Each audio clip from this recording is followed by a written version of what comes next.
السؤال اللي في راسي ازاي؟ ويا الأردن تعمليها ازاي؟ اعتقد اني اتقنتها بحذافيرها وانتوا احكموا. يلا نطبخها. يا سلام، شو رايكم نبدا الوصفة ولا عمهل؟ كان لازم اجرب هاي الوصفة. حبايبنا المصريين بدي تقييمكم. حبايبنا من كل الوطن العربي متابعة واشتراك على قناة اليوتيوب عشان اعطيكم كل اسرار هاي الوصفة. اخذت مني وقت كثير وعرفت اللازم واللي مش لازم فيها. نبدأ بالمكونات: بصل مقطع وفلفلة، فريك انتو بتقولوا لها فريكة، كركم ورق غار وقرفة، فلفل اسود وكزبرة مطحونة وشطة، حبهان وعيدان قرنفل. وهسه السمنة البلدية اللي عملناها مع بعض عندي اياها بالمطبخ اغلى من الذهب. نص كيلو فريكة بنقايات مليح، نقي حبة حبة بالإيد. كبدة الحمام وقوانصه أو كبدة الدجاج. زيت نباتي مع 3 معالق سمن بلدي.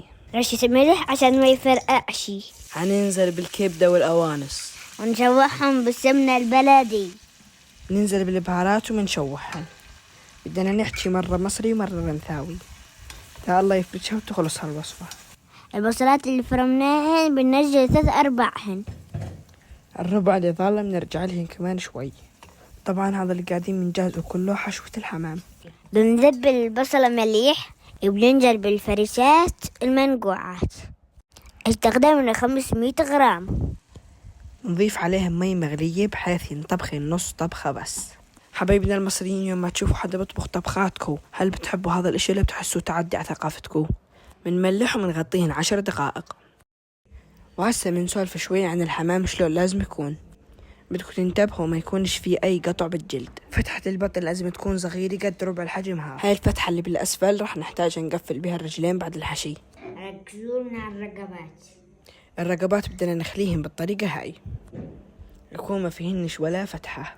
بدنا نمسح رقبتها مصع. هاي أكلة الملك فاروق المفضلة. نضغط على صدرها عشان نكسر ضلاعها. انت يا حميد عذبتها للحمامة. وبعد كمان نكتف جناحاتها لورا عشان تكون جاهزة للسلق والقلي. وهاي رجعنا للبصلات اللي شلناها على جنب. بعد ما حطينا عليهن الملح والفلفل بدنا نفرخ بيهن الحمامات. أكثر مرحلة بدها انتباه مرحلة توسيع الجلد. بدكم تدخلوا الأصابع بين الصدر وبين الجلد. وهاي منطقة لأنها تنحشى بالفريكة. وهاي حشوتنا جاهزة، يلا نحشي الحمامات. شوف الحمامات ما شاء الله ما شاء الله. هاي المنطقة اللي تحت الجلد خليناها وبدنا نحشيها. خليكم مركزين إن الفريج راح يتضاعف حجمها بعد السلق، فلا تكثروا حشوة الفريج داخل الحمام.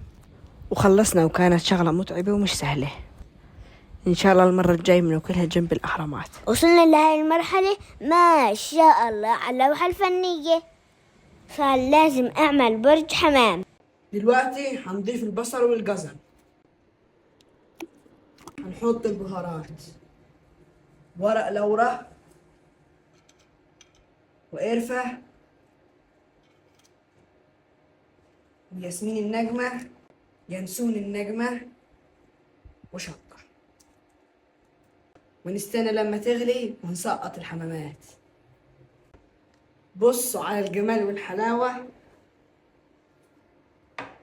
وحبتين 3 هيل مطحون. ودلوقتي المية بتغلي هنسقط الحمامات.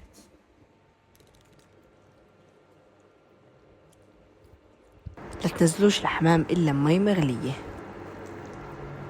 وإذا بتفكروا بدعم الصفحة عطول شاركوا منشوراتي عشان توصل للجميع. مجرد ما سقطناها بالميات بتشد وبصير شكلها متكتك. ولا بأس بقطعة بندورة وفصين 3 مستكة. الملح بنحطه بعد نص ساعة من الغليان.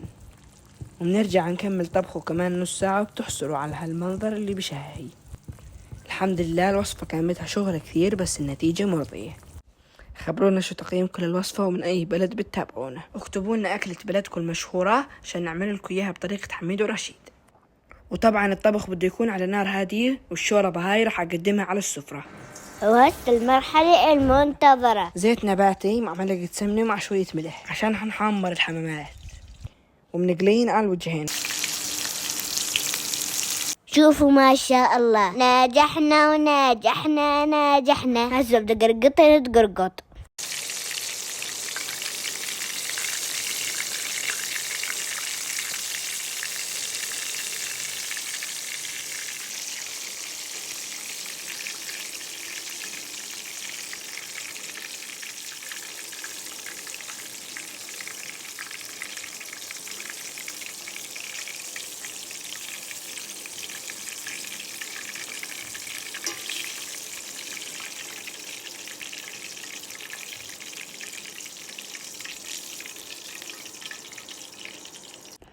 حبايبي بيهمني رأيكم بالوصفة، أنا عملت اللازم وانتوا اعملوا لي كل اللازم. هسه بنيجي على التقييم يا حميد باشا. بعد كل هالغلبة شو رأيك بالأكلة؟ بيني وبينكو أكل يعني معتبرة، طيبة كثير وأكابرية بالتقديم، بس بدها شغل كثير كمان والصراحة بتغلب، بس لازم تعملوها على الأقل لو مرة. وصفاتنا بنعطيكم إياها بالتفصيل وبإتقان. وعشان تلاقوا فيديوهاتي بسهولة اعملوا اشتراك على قناتي باليوتيوب ورابط القناة بالتعليقات، وسلام.